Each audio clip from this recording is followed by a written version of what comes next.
Welcome to selfdiscoverymedia.com, where we discover the communities that are making a difference in the lives of others. Our self-discovery is something we are all making on our life's journey.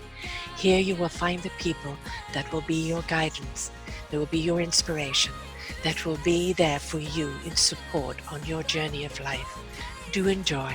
Our next show is... Good morning, good afternoon, and good evening, everybody. Welcome back to another edition of Eco Solutions right here on selfdiscoverymedia.com. I'm your host, Sarah Troy, and my repeat guest of, I think, the fourth or fifth show that we've done together is a beautiful Alison Goldwyn. And we have so much to talk about today, as we always do. It's how to harness it, because we both take flight.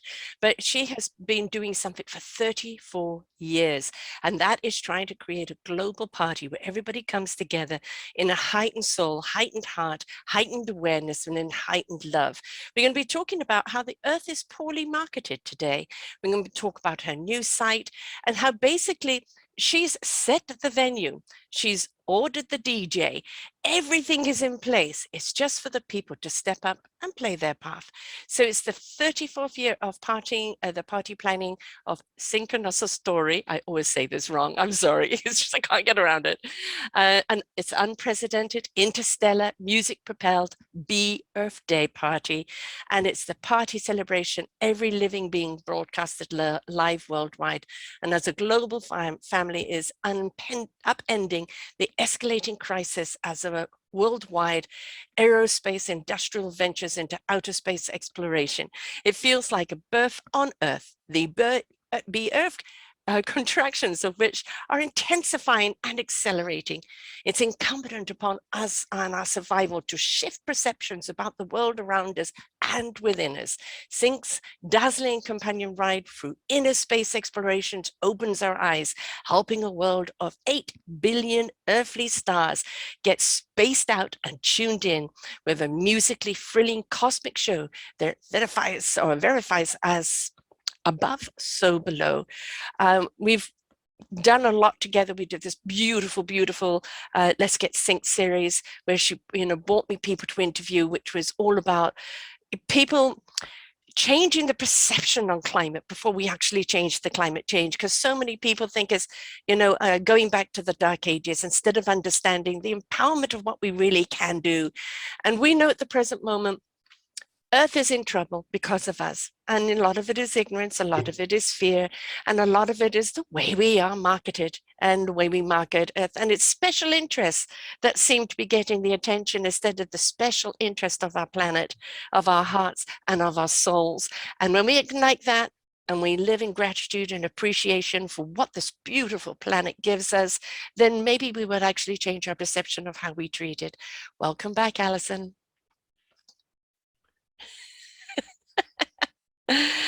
Climate change. Will you be my climate? There's a beautiful panda here for anybody who's just listening and not watching. And yes, I'll be your climate panda. Trying to spread environmentally friendly energy. This is really what I think it's all about. Yeah. Because as you're talking about Earth being poorly marketed and climate change being a crippling almost condition that's affecting everybody in one way or the other, the roots of that and almost all our global ills really go back to here. Absolutely. Multiplied by everybody. Yes. Yeah. So this is something that for 34 years, as you say, I've been party planning, an extraordinary party for the planet, celebrating every living being. Because as you've mentioned, it feels like the times are accelerating and intensifying. It's like a birth on Earth. And these birth contractions are quite special because, we're all born onto this stage of life. But we're born without a user manual, and then we kind of wing it for our lifetimes based on whatever user manual has been passed down by our predecessors, and so on and so on. And it's almost like that game telephone, where you say something to somebody in their ear, and then they pass it on to someone. And by the time it comes around full circle, the message has gotten totally distorted. Yes. Okay. And that's a little bit like our human storyline, and how to do life, how to be a human being. And so I felt that to have a birthday party, as in birth on earth, a collective birthday party to consciously celebrate all of us and our existence is kind of a ritual. It's a feeling of, for the first time really in the history of humanity, to take conscience, to take stock of our existence at the same global moment with all the other species and every living sentient being on behalf of something that is absolutely dazzling, born of uplifting creativity as opposed to time-worn man-made or natural catastrophe, which we're getting too good at. Yes. Yes. Yes. There's a few things I want to address there. One of is we've forgotten how to live intuitively. We've forgotten how to live collectively. We've forgotten how to live communitively. We've become so conditioned by the outside marketing, and that has become our manual, that we've forgotten that everything we need to know lays inside. The universe energy speak to us, the earth energy speak to us. When we are still enough and we come from the heart and the soul intuitively, we will know what we need to know when we need to know it. The knowledge that we gather helps us understand what we need to know in that present. But we've forgotten how to be present, because the marketing of life is you need more, you've got to be more. And then every time you strive to be that more, I'm not satisfied, I need more. And it becomes an addiction. And we've lost ourselves because everything is an outside in life. And in that way, you also become abusive, not only of yourself, of people around you, but of the planet, because you cease to care. And when you don't care, when you have that apathy, it is worse than anger, because anger is a parallel to love. If you could switch that anger over to love, that passion is there. But when you have apathy, you have, I don't care, as long as I'm all right, the narcissistic thinking. If you have that all the time, then it's me, myself, and I, and everyone suffers, because we are a collective energy. We are meant to work together. We're meant to laugh, love, live, cry, and dance together and love together. And we need to step back into that to elevate our beautiful global energy, which will then start healing this planet. Exactly. But the problem is that we have everything that you said is so true, but we are almost aching for, starving for a massive mirror image to reflect back to us the good side of our global selfie. Yes. Almost like parenting. I'm not a parent of a child, of a physical child, but I imagine you certainly could relate to this, and many parents, not all, but many might, how important that initial bonding moment is with your newborn, and bonding through the eyes of love, making that real connection and that loving connection so that the child and the parents are really in sync. Yes. And that loving vibe is established. Now, who the heck is going to do that for a global body? Already, it's hard enough individually within family systems. But now when you multiply that by billions of us, of this particular species called human, who are lacking in that collectively, you can understand why that is not the dominant theme. We don't have a huge mirror image of the best of us or the most loving possibility of us. And who, Sarah, is going to comfort us as a global community through the last year and a half of pandemia? I call it pandemia. This world is full of rage and fear and heartbreak and heartache, and even in the best of intentions for certain leadership, there still hasn't been a massive voice. I mean, a massive one, a choir, right? That says, it's okay, planet, person. We're here for each other, and we're going to hold ourselves through this tumultuous period, and we're going to try to caringly rebirth ourselves collectively and Yes. consciously. I mean, who the heck? It's enough that we're born one time onto the Yes. planet as a human, but there is something called a second birth. Oh, there's more than those. Yes. Right. Yeah. And a lot of people don't have that. That's a very particular thing. But in a sense, isn't that what this last, very Yes. difficult phase has been pushing? It's almost like a second birth that we're being asked to do collectively and consciously. Yeah. And No, we go through it individually. When it's, we come to an end of a chapter, there's a new chapter before us. It is like a new birth. And sometimes you get hit by the cosmic 2x4 and your life is flattened. And from those ashes, you have to be reborn. The only difference is, as an adult, you can actually be more conscious of your birth and of your choices and of what you do, because you know what hasn't worked. And now instinctively, you know what could work, and you embrace that. And I think one of the things that was lacking, as you said, of all the governments coming together, where's the harmony? Where's the harmony? We know how important vibration and music and frequency is to us. It runs through us, it runs around us. It is literally what generates everything. And if we don't have that harmony, we end up with, the one violinist being off.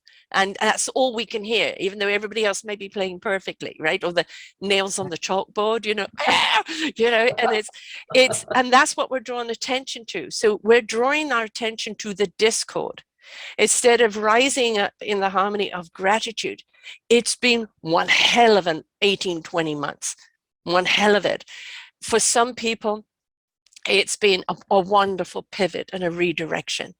For other people, it has been that rebirth. For other people, it's been appreciation of what they really do have, and set their priorities differently. For other people, it's been an incredible loss. And for other people, it's just another war to fight. And, you can choose your battles, but collectively, people dying around the world with a virus that's hitting anybody, and it doesn't matter who you are, that's the enemy. Why are we making each other the enemy? And I think if we could stop looking for the fight and start looking for the harmony, we would understand all the solutions are there, ready for the picking. Exactly. But that's the problem. Exactly. The problem is we're, in music, musical lingo, there are people that are tone deaf. Mm-hmm. And in a sense, humanity is a little tone deaf. But I'm not sure if we're tone deaf or if we just have not ever been introduced to the collective chords or arrangements, musical arrangements that actually resonate to everybody, because there is a resonant note for everybody individually and then collectively. But if we've never been exposed to that, then in a sense, we're living as if we're tone deaf. And I don't believe that we really are. But I will say this about the pandemic. I was thinking about this. Before the pandemic, there were already maybe 4 billion or more, perhaps more, of the world population that had been suffering anyway, every moment of their lives. So in effect, the pandemic simply balanced things out so that the rest of us, in a sense, caught up with that ongoing struggle. Really, that's the majority of the world population. So that now one would hope there's a sense of empathy, because everything that they have lived with day in and day out, moment by moment, we were now also synced into. For better or worse. Well, I'm so sorry that it's always seemingly for the pain orientation that would wake us up. But do you think that we're going to stay more awake this time, Sarah? Because we've had other big blips throughout history, although this one was pretty unique because of the technology and the fact that it hit everybody everywhere. But do you think this time has a different resonance? Or no, I'm just going to hit a two-part here. I'm going to go back to the tone deaf. Sure. There was a dance show here, celebrity dancing, and there was this guy who was absolutely death. He didn't even feel vibration, no vibration from the floor or anything. And he did, the sound of silence. He danced that. And you would think the music ran through every single core of him. And he went on to win the competition. And they said, do you feel it in your feet? Do you feel the vibration? He said, I feel and hear nothing, but I'm tuned in to my dance partner and how she feels. Oh. So the beauty of it is that you may be lacking here, but you've got other frequencies you can turn to, right? Turn to those frequencies and you will see he decided to experience what she was experiencing. And in that reflection, experienced it too. And if you ever have a chance, Sound of Silence from Celebrity Dancing, Neil, I think his name was, oh my God, I watch it sometimes and it moves me every time because this pilot's in every pore. It shows, stop putting the obstacles in the way. There's always a way to do it. And, continuing with the pandemic, look who have become our heroes. The people that were just the workers, just the ants, right? Yeah, and the CEOs were more important. The Fortune 500s were more important. But where were they? Who were they? Were they the janitors in the hospitals? Were they the nurses working 48 hours straight and having to tell yet another family their family member is gone? Were they the grocery store workers or the truckers, the street cleaners? All those people that we've taken for granted become our heroes because we realize how reliant we are on them. And they literally put their lives on the line to provide for us. And so I think there was a whole shift of perception of really what is important, who is important. Don't get bedazzled by the title of CEO and is a trillionaire, because quite honestly, unless that money is going back into supporting and generating for others, then they're just what I call an ivory tower. They're up in their ivory towers amongst the gold and the ivory, and they're just totally delusional of who's put them up there, and lack of gratitude. That perception, I think, has changed in many ways, because during that time, you had the George Floyd, you had various other movements happening, and because we were still for a moment, and because we were rushing around like crazy, trying to live up to this illusional life of expectation, we paid attention. Oh, really? I didn't know that was happening. That's wrong. How do we stand up for it? And in the Celtic rune, there is a rune called Haglas, disruption. But we say that again? Haglas. Yes. Haglas. Huh. And it's a Celtic rune of disruption. Right. And, you need the disruption. It's like a storm. The storm it clears everything away, and after the storm, the sweet sweat swells. Everything, it's just so beautiful. We're still in Haglas, because we're still in that disruptional change. But what an opportunity for us. What an opportunity is to say, when that clarity comes, what is important? What is important? Every life on this planet, including the life of the planet. That's right. Well, we are. This is another thing. People, even in the best sense, they talk about we and the planet, us and the planet. No, we are the planet. We are the planet.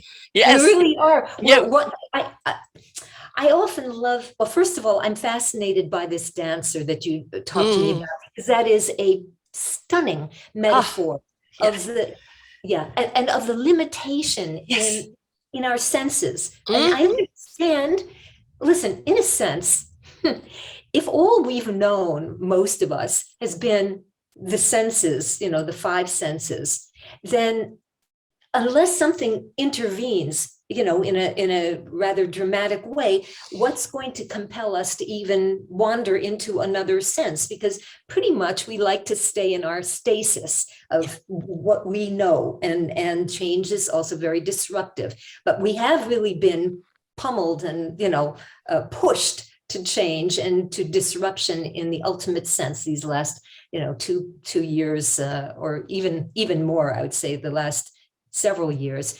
So that was the first thing I wanted to say. I lost my train of thought, except that the dancer, I think that's something that's being called upon for all of us to Yeah. explore just a little bit beyond our edges. It doesn't have to be a full throttle into the sixth dimension or the 12th dimension, but just to consider the fact that there is something more going on below the surface than what meets the eye. Yes. Not just the eye, but the Yeah. eye. Yes. Right?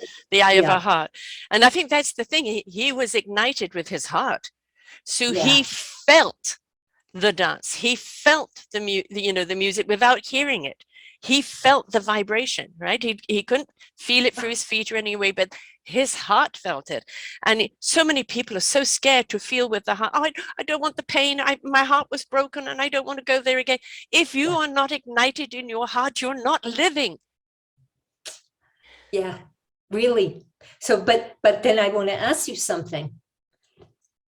Isn't even leadership afraid to tap their heart? And isn't that the human aspect of even leadership, that it's so easy to criticize them? But do you think that even amidst the last year and a half in particular, that leadership, even privately, was trembling a little bit inside, that something stirred the heartstrings? Maybe they are not, maybe they're too afraid to even be publicly acknowledging it. But how, it's almost impossible to imagine that anyone was not touched on some level by what happened. I don't know. Yeah. Well, I think that the fear is with leaders that if you come from the heart, compassionately and passionately, you're either woo-woo or you're soft. And they don't, they don't believe that there can be strength in that. And, we know, we've seen it. The people that we've been around, the people you've sent me to interview, we know that the more in heart they are, the stronger in that conviction and in passion and commitment that they are, what they stand for, and how unwavering they're going to be coming from the heart. So it is our perception that needs to change, that would give them permission to stand up and say, this is my heart calling and I will fight for it. Oh my goodness. Okay, what comes to my mind is, because yes to everything you said, if a leader has been so ingrained in their old paradigm of the classic traditional model of leadership and hierarchy, yes, and all of this, and that has been their protective shell, like a tortoise, and then they're being challenged to remove that shell and discover what's underneath it in front of all of whom they're leading.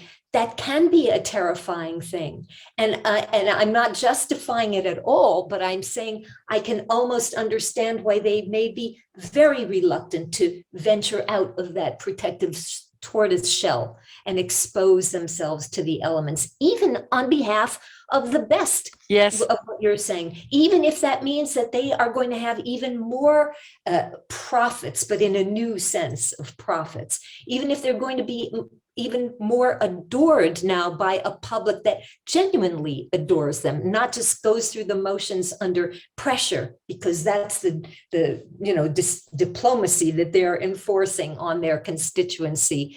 I still wonder if they will be afraid to tap that soft, vulnerable place that a lot of us are afraid to go to. Yes. And yet we long to. Yes. You we're scared that. to. Yeah. Yes. We recently had another election here in Canada. And, Justin Trudeau is a prime minister that comes from the heart. He's not afraid to wear his heart. He's not afraid to be compassionate. He's not afraid to talk about topics like mental health or this or that. He's there. And of course, he gets ridiculed a lot by other people, especially other politicians. And we had a couple of the counterparts there, and it was back to the mudslinging. It was back to the, I'm going to pull this person down to make me look good. And it backfired. Justin Trudeau got back in, narrowly, but he got back in.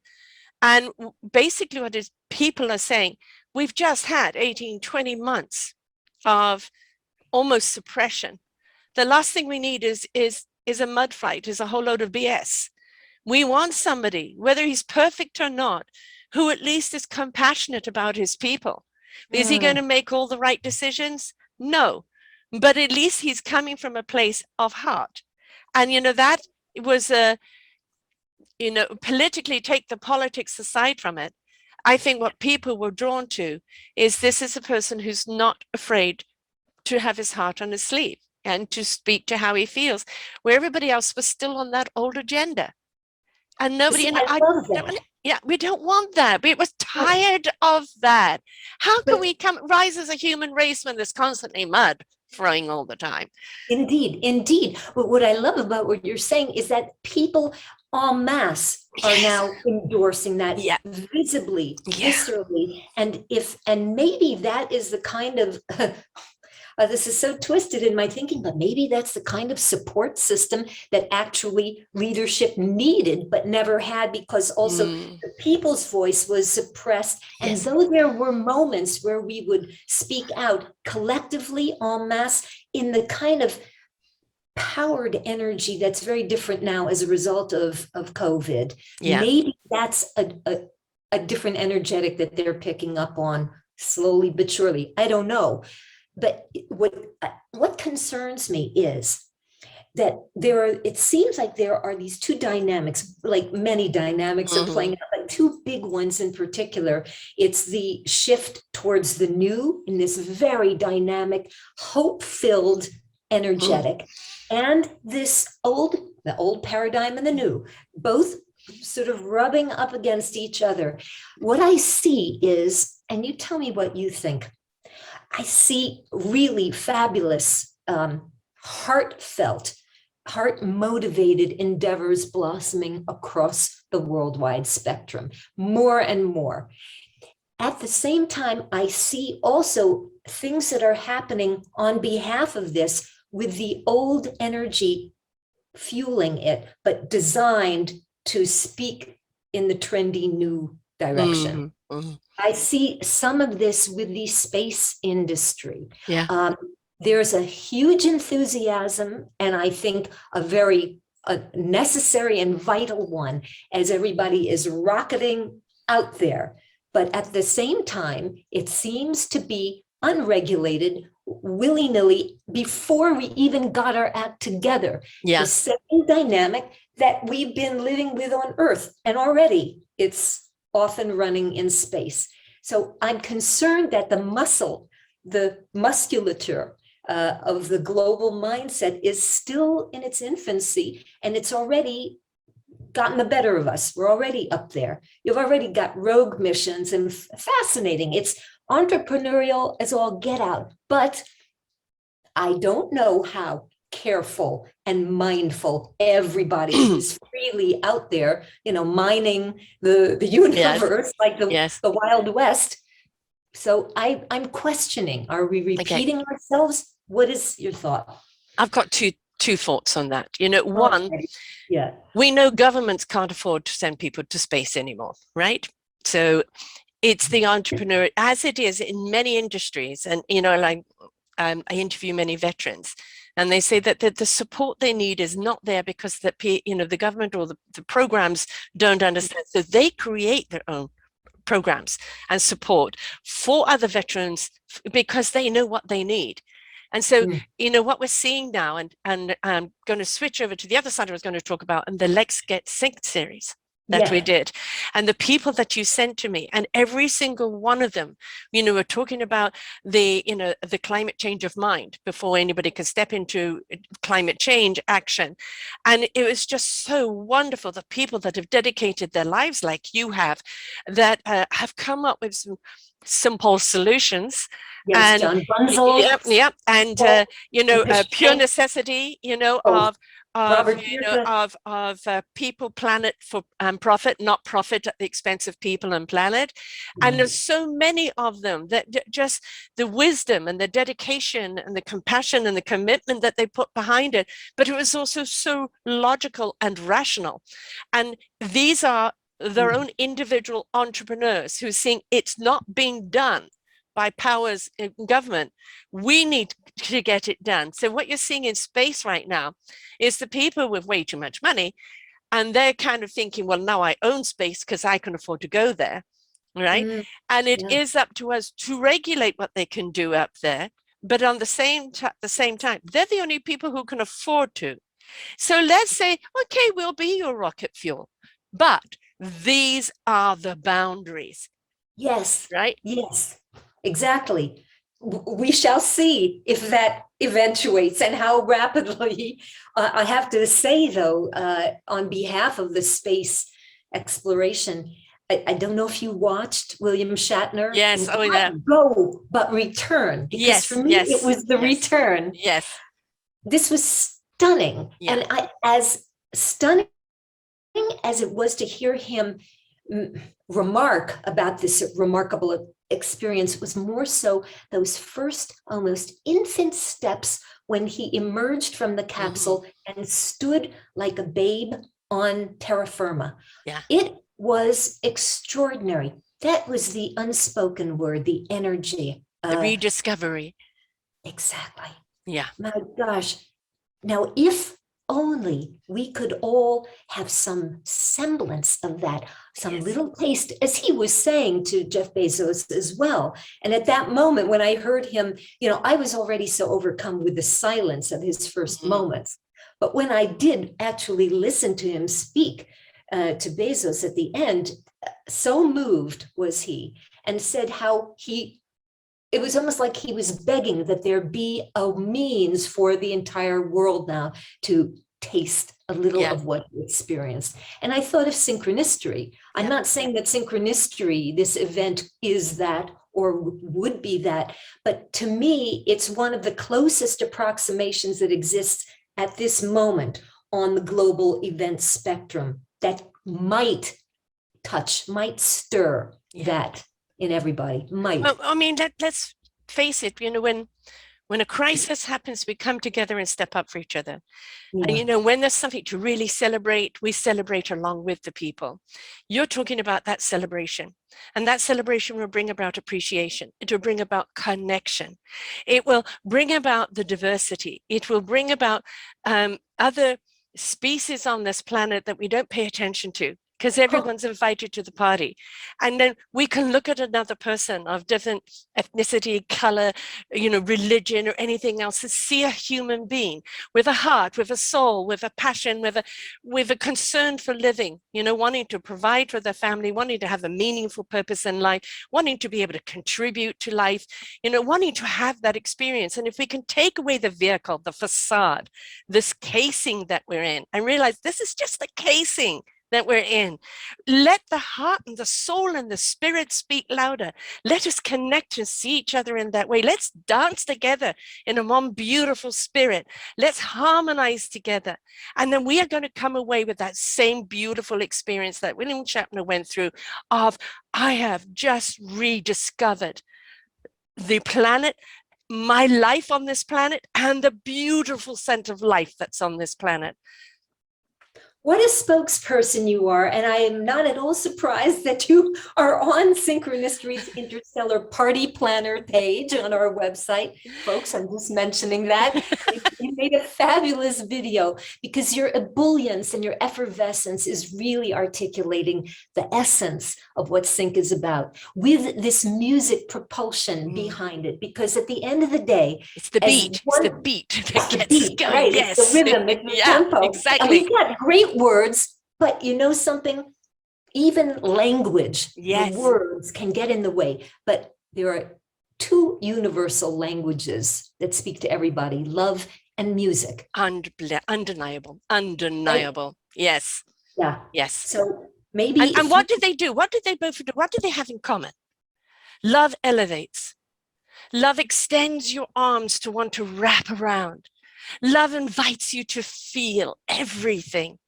And when you hear that piece of music and your body starts swaying and your feet start moving and you can feel everything in your body extend and elevate, you are now in the vibration of love. And it is beautiful. So if you're up there swaying to the music of life, how can you not be in the love vibration? You bet. We got to just have a moment, a justifiable, bona fide, collective. Yes. yes, a collective, consciously designed moment Yes. where we go out of our minds and into our hearts, essentially. So we don't have to think, because I think everybody would love to have a relief, a reprieve for at least a moment of having to live up here and the consternation and the figuring out and all of that. And take that breath that we were not really given in the healthy way with COVID, let's face it. I mean, this was not the kind of collective breath. And then when you talk about the masks and all of that, we can breathe differently. We can breathe in. We understood the importance of breath. It was a lesson in the importance of breath. And as an asthmatic, I've always known that, but it was a lesson in breath for people of how important breath really is. Yes. In fact, I say on the website, and it just is a perfect pivot point, there is only one thing that every living being is doing at this very moment: breathing. Together. It doesn't matter if we're in sync with the breathing, but if we don't breathe, we don't exist. That's right. And we don't take conscience of this. Yeah. We're unconscious of this most vital, on top of the fact that at this moment, we're all breathing together. Yes. Consciousness is breathing us. Yeah. Okay. Yes. I know that may be going off into left field for people, so I don't want to. It's a rhythm. Look at life rhythmically. Yeah. We need to be in the flow. Okay, just stop and look at nature, folks. Without the wind, where are we? It speaks, it runs through the trees, and the rustle of the leaves is speaking to us. They're connecting with us in a language that only our soul understands. The water and the currency of the water slapping against the shore, the ripples on the lakes, right? The rain pattering down, watering the earth so that it can come alive. All of it is in nature. Get into that flow, become part in sync with that nature, and you will understand you are just a branch. You're another tree, or another plant, you're another part of nature. And when you get in sync with it, you'll realize how you grow, how vibrant you really are, how necessary all of these beautiful seasons are to your very beingness. And, you know, we are at one with nature. We're just a different species. Yes. Yes. And that is such an obvious point. And yet it's been so undervalued and it has been poorly marketed. Going back to the very beginning, Earth and humankind, this particular species has been poorly marketed. There's been the whole separation mentality. I mean, we go back through the epochs in history, but I think we're almost in a position to redesign or rewrite the storyline, if you will, to write a new storyline. It does not have to be based on the traumas of the past, but we've almost been weaned. It's almost like humanity has been weaned on drama from the get-go. And drama is like competition. And I always think again of John Bunsell and Simple. This is necessary. Drama is okay. There's such a thing as healthy drama, healthy competition, but we've just gone so out of balance. And I think that's the problem.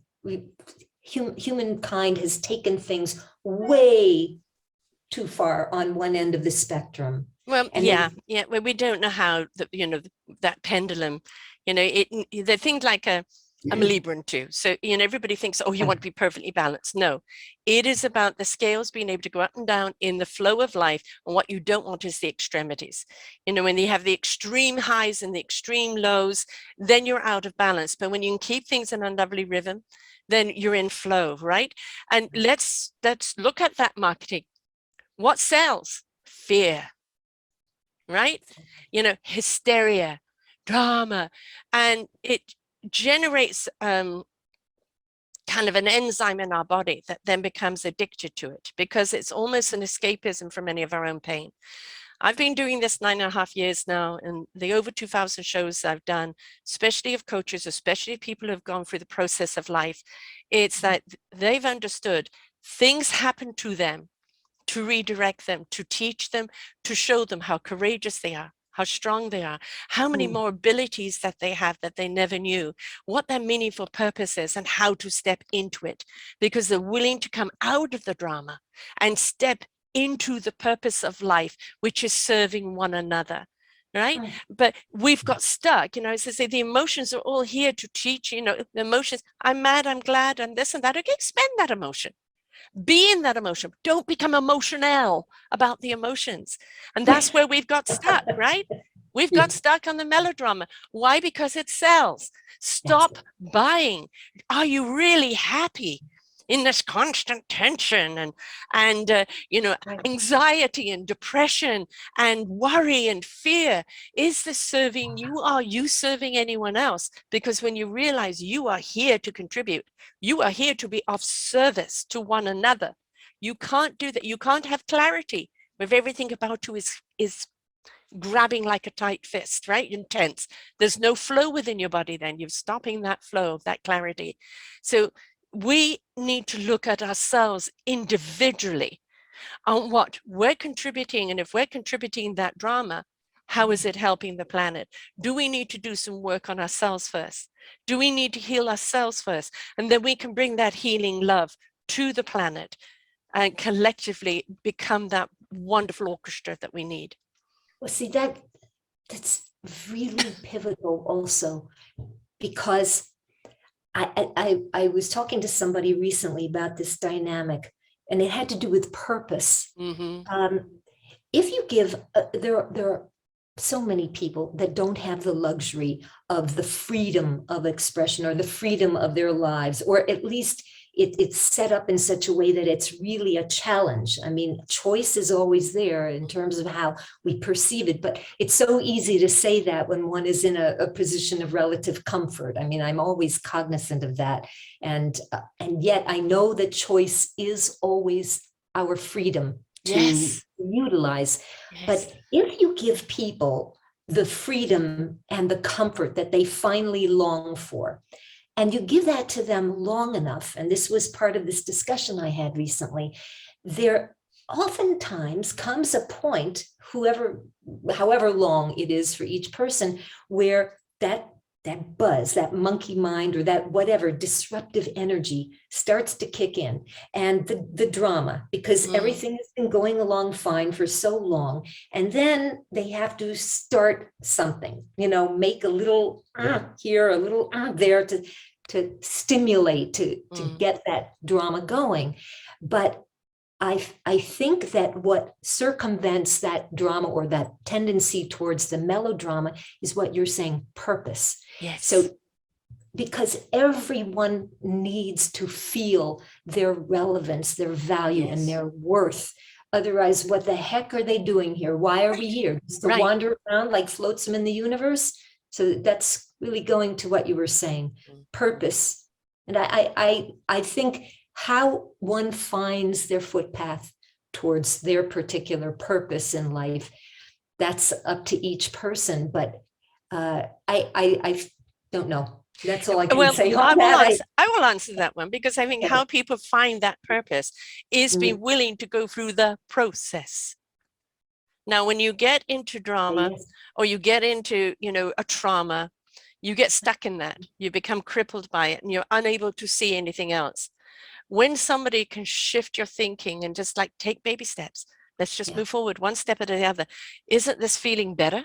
And then as you start to feel better, you feel more courageous, and you discover that strength and that courage and that everything else. And then you look at that and go, oh my God, it's like taking off something like a wetsuit that had got glued to me, right? And my skin's beginning to feel the fresh air again. And then they step into that beautiful ability of courageousness, that beautiful thing of I am so much more than my trauma, than what happened to me.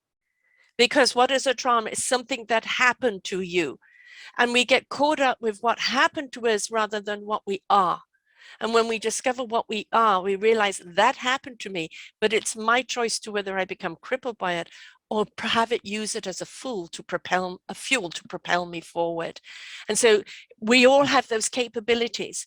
And for some people, their traumas, believe me, I've interviewed people whose traumas I'm surprised you're still living. never mind with what you've been through, what you've had to face. But it just shows we are so resilient when we decide to fuel that resiliency and go through the process. That's the only way you're going to get to purpose. Does it help to go through the process for most people with others or alone, or do you think it depends on it depends on each person, and sometimes it feels like a lonely thing with just one person maybe helping you out, and then the more you kind of come out of that shell, the more you're able to meet other like soul-hearted people. For some people, maybe they need a crowd, but mostly it is that one person gives you that safe space. That safe space where they allow you to speak the pain, but as you speak it, you're releasing it. You're not speaking it to dwell on it. You're speaking it to release it, and to know that there's something more you can put there in its place. And if you've got a good counselor, coach, or whatever that can help you along the way, even sometimes just a good friend that can help you do that, once you start breaking away from the vice, then you can actually be around more people of a heightened energy that can then help you propel and grow even more. So it is up to the individual, but for most people, it's those first steps. But the willingness to say, I am so much more than what's happened to me. Right. This perhaps is the energetic that we're in right now. Yeah. We're in certainly a confronting the pain phase and starting to release it, which is why I hope that in the coming years, right now we're saying 2026 for a year-long synchronicity event, that during these coming years, it's a continuous release of all of this buildup, which is so necessary to release.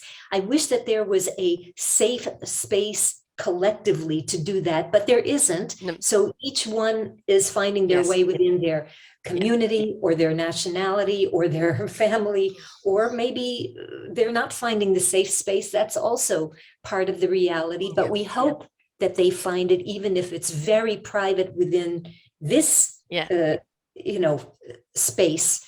But that's the journey of life though, Alison. Yes. That's the journey of life.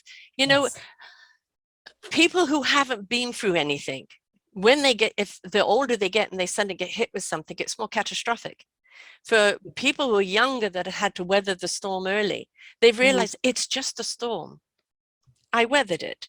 I know what to do when the next storm hits me, right? And you get stronger and stronger and stronger all the time. And if we stop selling ourselves short and to realize we are so much stronger and we can come out of that shell and find that beautiful collective people that have done the same work, going through the same process, and then be there in support of each other.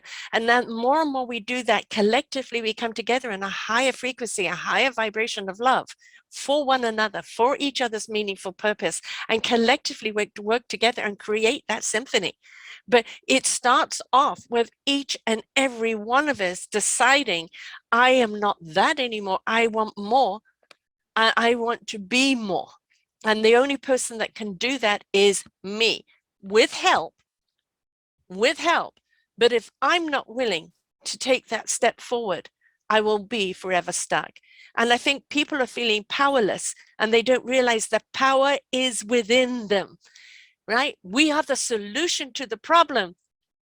And why hasn't this been marketed? You see, you're a perfect marketer of the human condition and the planet, which is, again, what we were talking about. We're at one with each other, right?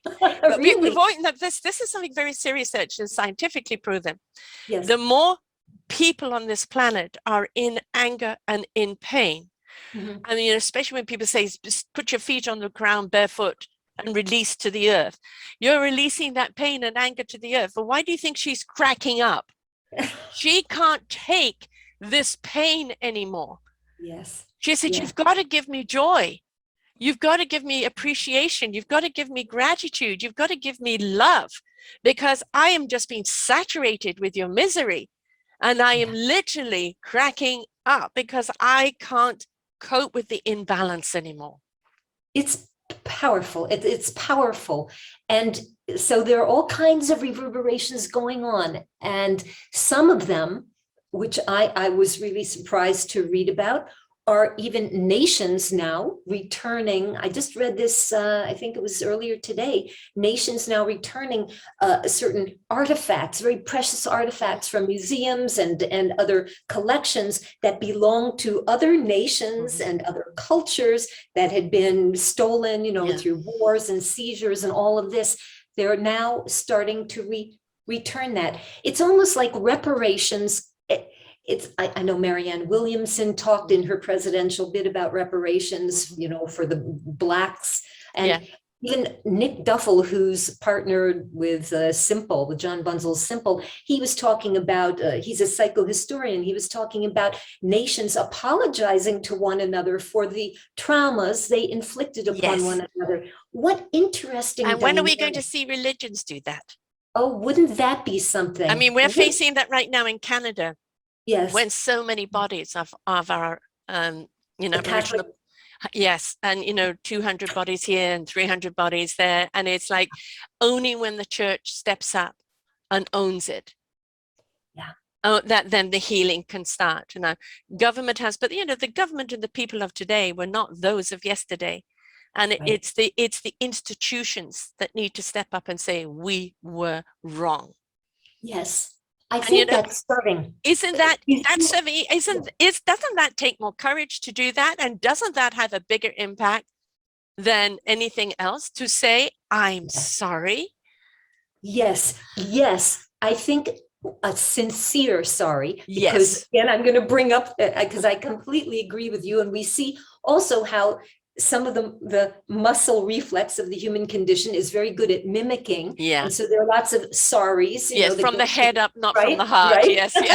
Right. But you're talking, and I really am there with you, a really heartfelt, soulful sorry on the parts of these institutions and nations and individuals. When a heartfelt, soulful sorry is expressed, it's felt. It may not be felt directly to the source or at that moment, but it is being felt. It's permeating the ether.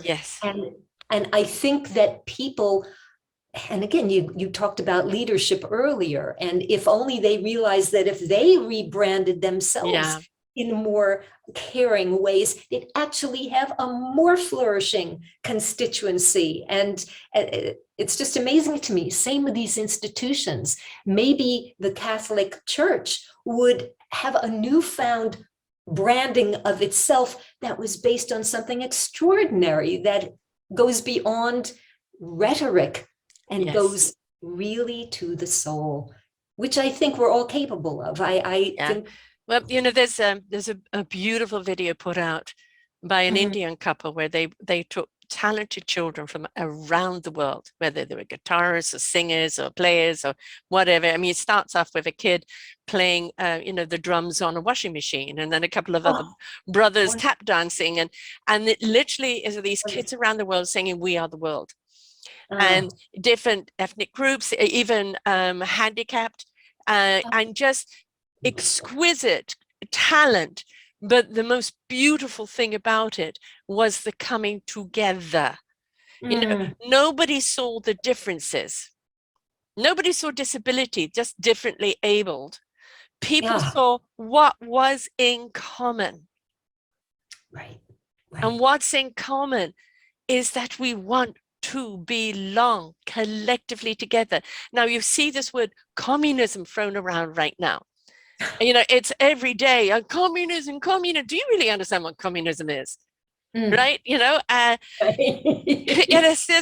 love to throw a word around that they have no idea. But even communism, when it first started off, it was starting off as a collective. Yes, it got misconstrued and taken out of context because it became repressive. But we're talking about that collective coming together as one. And you've heard me say this before. What is your instrument? That is what we are here to discover. What our beautiful instrument is. Learn how to play it, find the orchestra to join, and in harmony, create that symphony that will resonate out in invitation to others. Exactly. You've never talked about that everyone should be a violin. No. And that It's a misconception that people still have about community. Yes. It's not that everybody blurs into the same instrument. It's that you, as you're saying, you hold, you cherish, you inhabit your particular note, your particular instrument. And then we find at least a tempo that we can all, you know, what is the word? It's not regulate. Succinctness, oscillate. you know? Yeah. The oscillation. Yes. And then where does the harmony come from? It's everybody in their own beautiful instrument coming together on the same vibration, right? Exactly. It's all good vibes, man. Well, we can start with a party for two, and maybe we can grow that exponentially. Hey, back in my day living in South Africa, Saturday night is where's the party? And someone say, well, I've got one. We start there, then we'll go off somewhere else. And then, you know, be like a snowball effect. And it's like what we have to do, and what you have done for 34 years, but what you're even doing more now with your new site and your new platform. You, as I said, you've set out the venue, you've got the DJs, you've got everything, you've sent out the invitation for people to join. Right? And this can't come together unless we're all willing to go, oh, I'd love to contribute. What would you like? That's right. It's sort of like you're out in the cosmos. And what's happening on Earth on Saturday night? Oh, they're having a party. Well, I'm not saying that we have to invite the whole cosmos, except that the cosmos already is already inside. We're igniting the cosmos, igniting it. Right. Yes. Can you imagine what a night on Earth, or a day, or 24 hours? Yes. But this is it. So, you know, Synchronicity has sort of laid out the template. It's on the new website. We've got a very sort of spectacular teaser video that gives a flavor of what this hybrid event will be, because I do want to state, not only is this a very environmentally sensitive event, environmentally, but it does not have to be live event in the classic sense. Right. There is now room. We've already expanded that muscle, and we understand that hybrid is probably going to be part of our vernacular ongoing, so that there is a massive event that will be going on everywhere on Earth. But for some people, it will be in, you know, bona fide arenas that are very designed for all of the most sophisticated interactivity and digital elements, as well as being sensitive to health conditions, restrictions, as well as the landscape of the planet itself. Because whether one is in one's home, in the privacy of their home, experiencing the event if they want to, or in a local bar, or in a massive arena, or on the beach of Copacabana, it doesn't matter. Burning Man out there in the desert, you know. That's right. Hopefully it doesn't have to be that hot, but if we get hot in a different way, you know, why not? Yeah. And so it's trying to set a mood and do something extraordinary based on this community called us. And the thing is, technically we can make this happen. Now, of course, financially we have to make it happen. So, you know, Mr. Amazon, put your money in something that allows everybody else to be connected to the planet. Like, we don't have to leave the planet to be connected to it. You can connect us while we're here. Richard Branson, I'd love to see you be a part of this. I believe that he would be perfect for it, because I really do believe this is his thinking. He's a great philosopher in many things that he does. You know, this is the thing. If it's 6 degrees of separation. Well, I know somebody who knows Richard Branson. Let me send them the Richard. You know? Exactly. We know. I mean, you've gone up to space. You know what it means. You know how you value the planet. You know about music. This is right. She's sending the invitation to you. Come on, be a part of it, because you could make it happen, right? Come on, people. And listen, what I would love to see, and again, this is just in my fantasy mind, I would love to see something even more extraordinary. I would love to see a collective, Branson, Bezos, Musk, decide to all come together and pool themselves together in a kind of legacy event that takes us as above, so below. And I'd like to takes us into the stratosphere. That's right. and a collection of the major television networks around the world. So it's not just a sponsored by the BBC or CNN or NBC or Al Jazeera. let them all come together. Let's do something extraordinary. So everyone is catapulted to a new level we've never seen before. And then can you imagine taking that 24 hours and that highlight and the stories from around the world, and both Amazon, Netflix, Apple, and everybody else puts it on. It does, you said, it doesn't belong to anyone, and then it's something that lives on and on and on and passed down to the generation. We talked today about Woodstock, right? How people came together peacefully. No riots, no stabbings, no killings. Everybody was there in the same good vibration, just listening to the music, dancing to the music, sharing their hearts and souls. This is what this event is about, sharing our hearts and our souls and our connection to one another and this beautiful planet. It can be done. Yes, it can be done. There's enough money to do it. The technology is in place. Yes. I think that even the desire is building, because I see also it's not really post-COVID, but as we're veering, I'm starting to see people's desire to get out, to party, to be amongst people, not everybody, but there is this need. So I agree with you, except for the Woodstock. I heard some backstage stories about, the part we didn't see that maybe wasn't so loving and camaraderie, but listen, that's also part of life. Yes. But the dominant theme is what you're saying. Well, you know what? I think, you know that I was given that saying, universe is here to shake us up, to wake us up, to step up, to change it up, and also to grow up. And double entendre on that one. And, that grow up part of it is get over yourself. Really. Is your anger and your bitterness and your spewing out of hate against everything, who's it serving? Are you feeling better?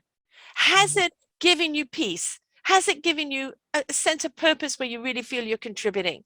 Or are you just so wrapped up in the glory of the anger and your righteousness that, you're just spewing and got so caught on a cycle you don't know how to get out of it? They showed on the news, I think it was Colbert or something, where snippets of people, and there was literally one guy there frothing at the mouth. And it's like, it takes so much energy to have that much venom in you.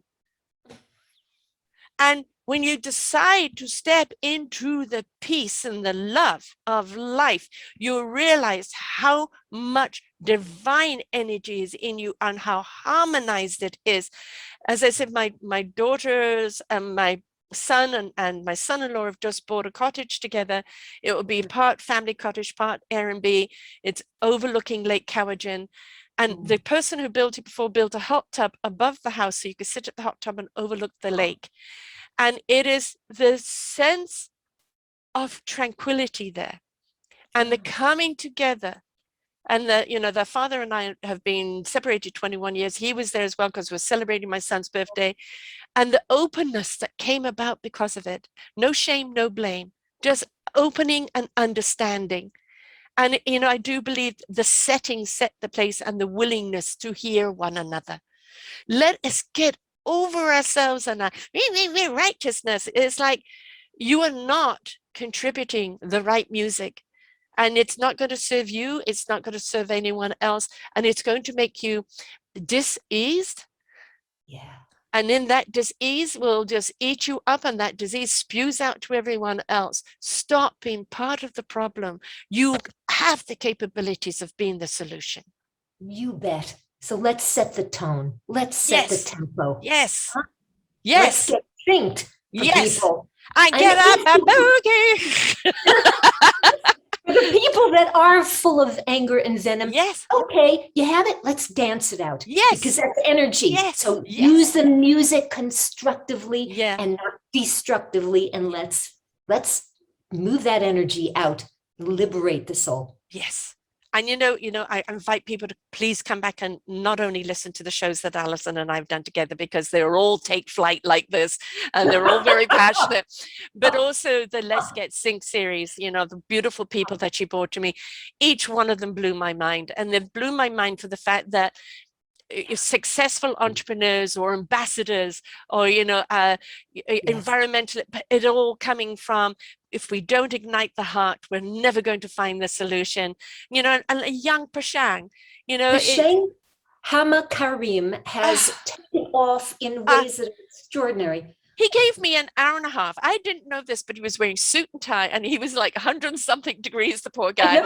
And he gave me an hour and a half. And that is one of the most listened to shows on the YouTube, because I have 14 platforms, so I don't know how much is on the other.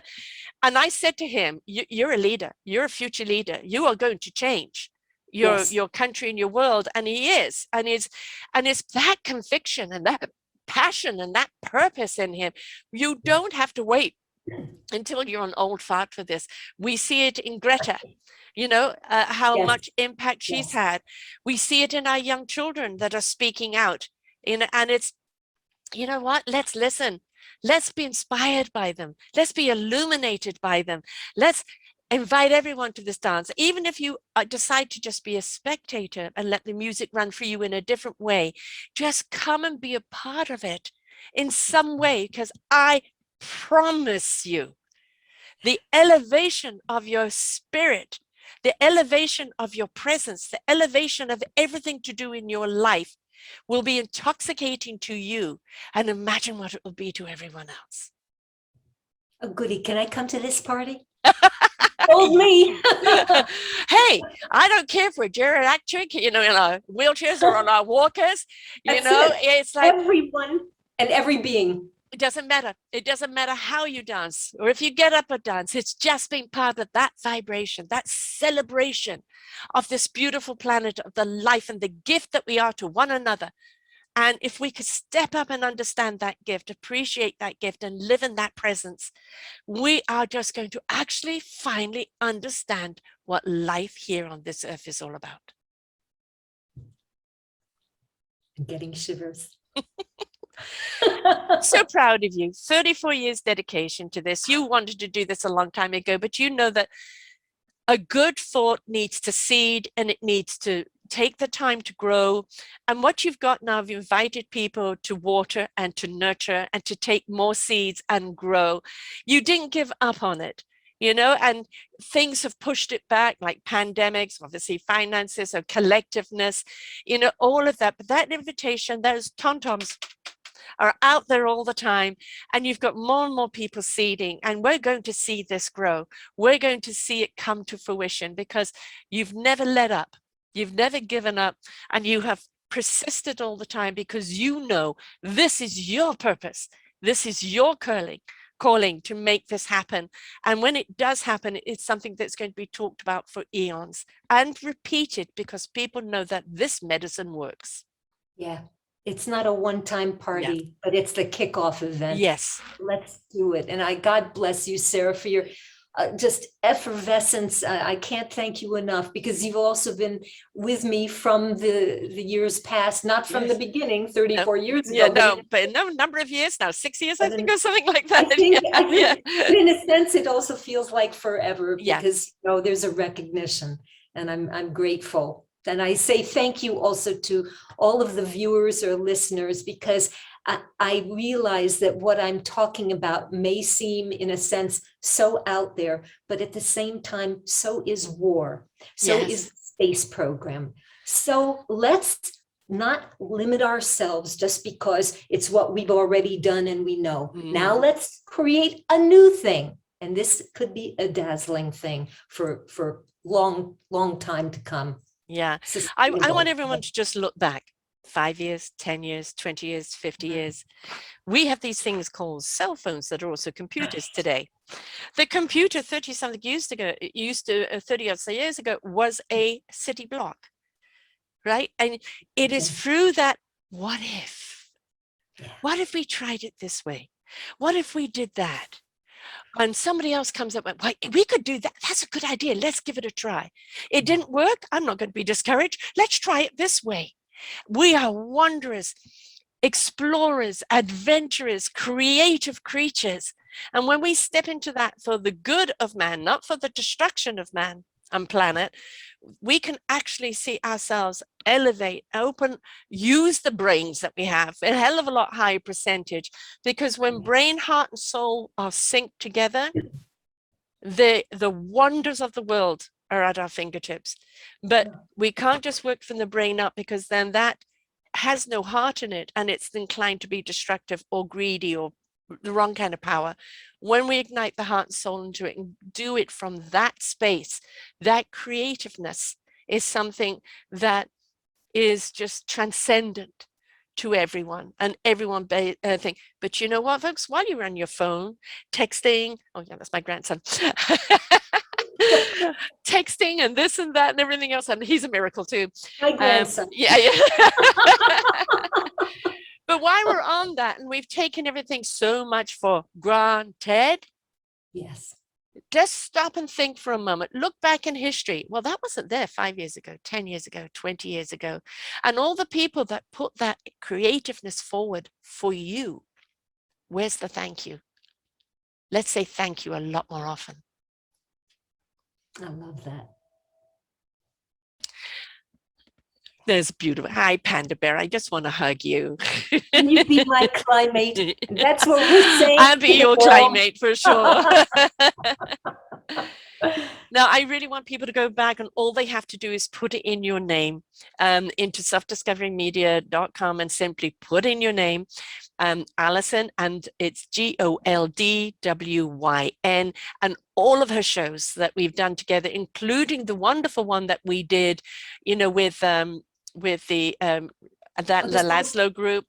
The Source of Wonder event. Yes, the Source of Wonder event, which thank you for inviting me to be a part of, which, my God, how illuminating. It's all here. And this is our 5th show together. If you include the Source of Wonder in there, our first one was actually, when was it? It was, I'm going to tell you right now, our first one. I think it was 16. 16. It was the second month of 16. So going back a long way. And, you know, it's always been around the same topic, but on the expansion and the growth and the meaning and the depth. Please listen to the Let's Get Sync group. Oh my God, the people there, you know, what they're doing, practical, you know, adaptable, sensible approach to things, which is really something that we can do. We can really, you know, adhere to, you know, your dedication to the changing of our perspective, of being at one with planet and universe, you know, and being collective with each other, stepping into that vibration beyond the party. You know, this is where you're at.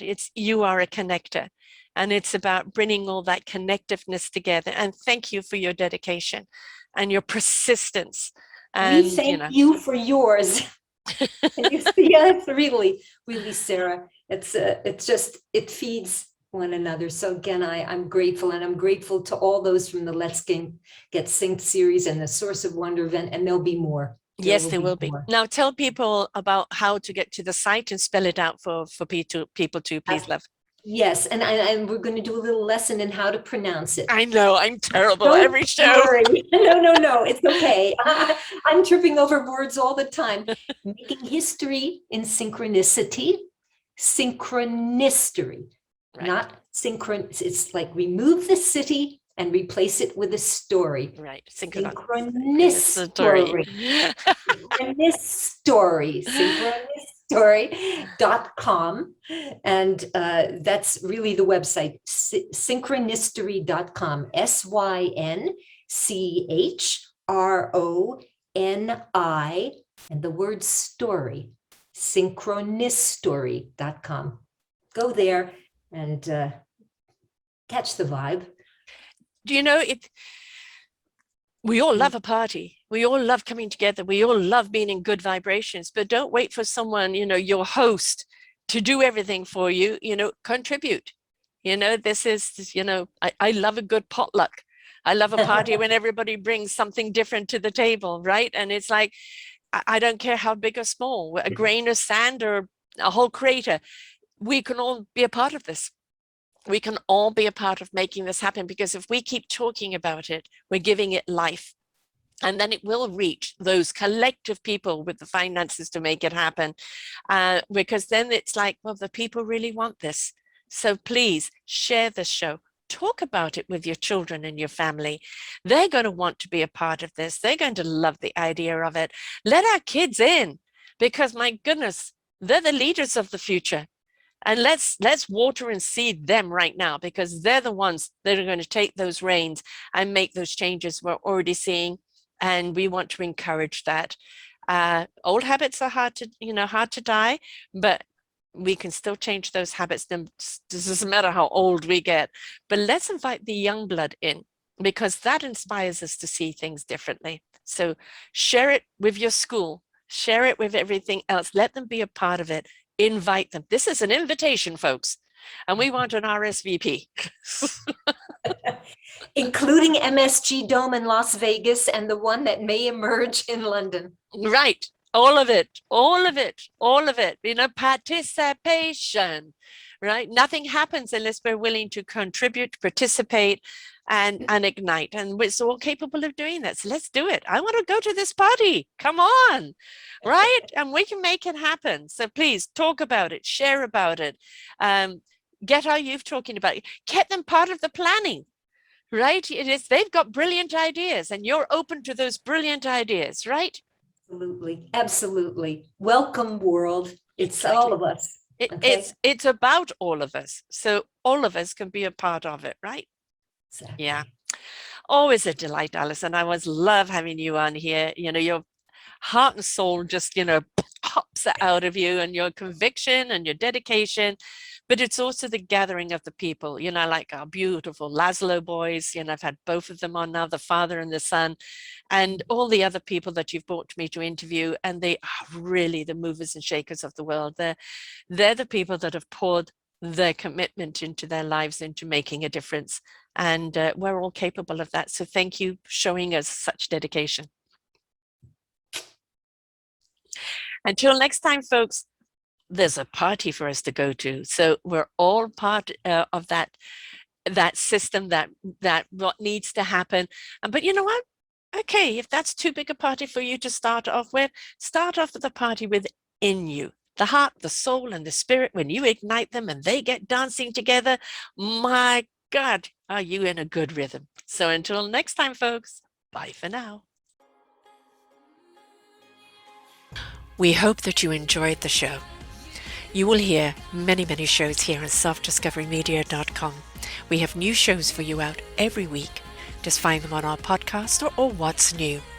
If you feel that you have something to share that makes a difference in the lives of others, or you too feel that you could be a host, please contact me at info@selfdiscoverymedia.com, and we will be glad to speak with you.